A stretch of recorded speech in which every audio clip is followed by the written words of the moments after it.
saatinde size yapın ne yapıyorsunuz? Bir şey yapmıyoruz. Tamam yolun ortasında. Biz yol yok kapatmışsınız. Hayır şu an Hayır, siz yolu kapatmışsınız. tedbirimiz var. Siz kapatmışsınız. Yolu kapatmıyoruz. Bir tedbirimiz de parkımızın Hiçbir sorun yok. Yani biz sadece tedbirimiz var orada. hiçbir sorun yok.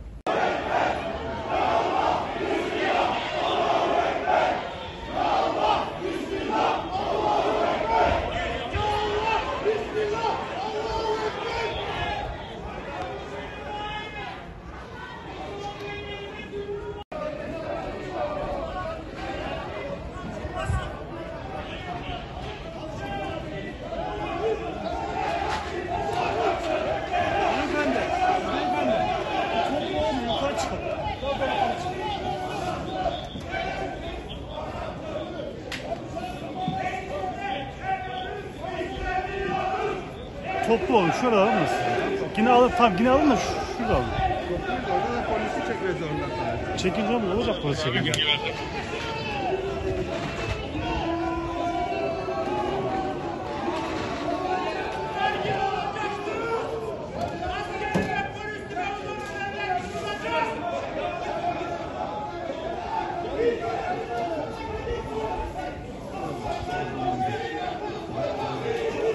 Biraz daha yukarı alayım.